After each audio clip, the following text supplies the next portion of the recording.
नमस्कार, राष्ट्रभोज से मैं पवन केसवानी।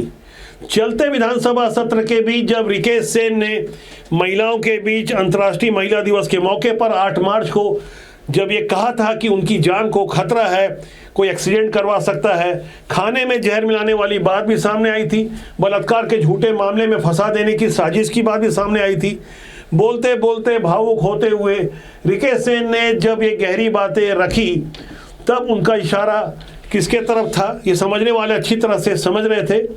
जयप्रकाश यादव, जिनका नाम लेकर रिकेश सेन ये आरोप लगा रहे थे, मैंने भी उनसे संपर्क किया। कुछ गहरी बातें हम तक भी चलकर आई, लेकिन ये मामला छत्तीसगढ़ विधानसभा में हंगामे का कारण बनेगा, शायद रिकेश सेन को भी इस बात का अंदाजा नहीं होगा। क्या रिकेश सेन ने भावनाओं में सारी बातें ऑन कैमरा पब्लिक मन से कह दी थी या जानबूझकर सोच समझकर कही थी, वो एक अलग शोध का विषय है।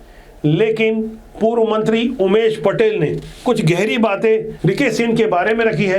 क्या कहा है, उनके एक एक शब्द पर गौर कीजिएगा। इस समय चलते हुए विधानसभा के बीच में रिकेश सेन का ये स्टेटमेंट कि वो असुरक्षित है, अगर कोई व्यक्ति असुरक्षित है, कोई विधायक असुरक्षित है, तो क्या वो सदन में भाग ले सकता है, और अगर सदन में भाग नहीं ले सकता तो ये विधानसभा चलाने का क्या औचित्य है।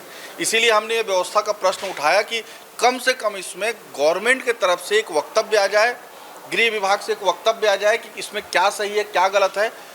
इसलिए हमने ये मांग की है, और तब तक हम लोग भाग नहीं लेंगे जब तक रिकेश सेन या गवर्नमेंट के द्वारा इसमें वक्तव्य ना जाए। लेकिन अगर वो सच बोल रहा है तो बहुत बड़ा विषय है ये। चलते हुए विधानसभा में कोई विधायक अपने आप को असुरक्षित महसूस कर रहा है तो इससे बड़ा कोई विषय हो ही नहीं सकता विधानसभा के लिए। अब जब बात इतनी बड़ी निकली है तो दूर तलक जाएगी ही। सफाई रिकेश सेन की ओर से भी आनी थी, ऐसा अपेक्षित भी था।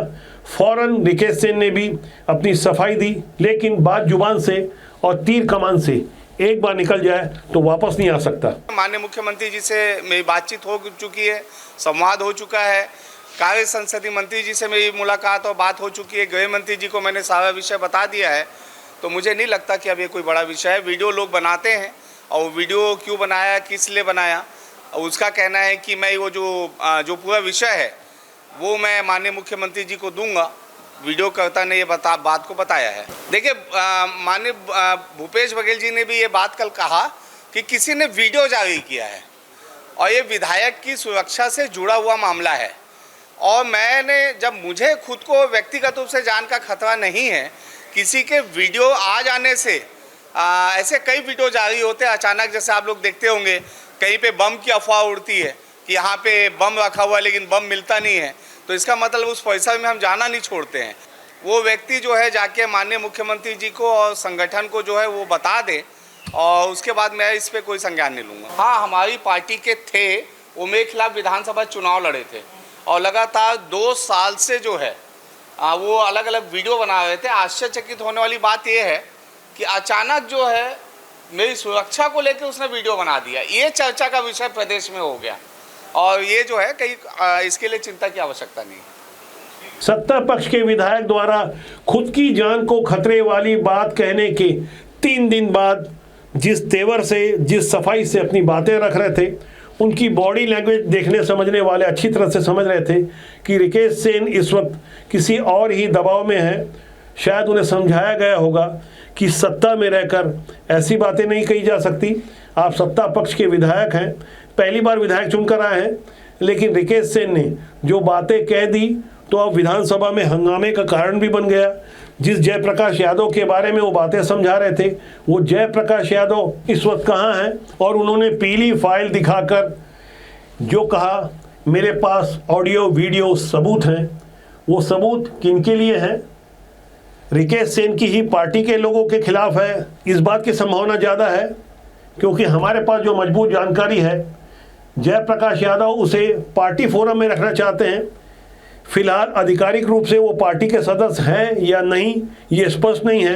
वैसे दावा किया जा रहा है कि वो पार्टी के सक्रिय सदस्य हैं, लेकिन स्थानीय भिलाई जिला भाजपा इकाई उन्हें अपना सदस्य नहीं मानती। जयप्रकाश यादव पहले युवा मोर्चा के IT सेल के सह प्रभारी रह चुके हैं। बड़ी जिम्मेदारी से जब वो अपनी बातें कह रहे थे तो हमारी पड़ताल भी जारी थी। हमारे पास कुछ नाम चल कर आए। राजनीति में ऐसी प्रतिद्वंद्विता होती रहती है, लेकिन इस स्तर पर कि जान को ही खतरा हो जाए और सत्ता पक्ष के विधायक को खुले मन से ये कहना पड़े कि उनकी जान को खतरा है। रिकेश सिंह ने ऐसा क्यों कहा वो एक अलग बात है, लेकिन जयप्रकाश यादव ने ये बातें किन के लिए रखी ये सार्वजनिक होना बहुत ज़रूरी है।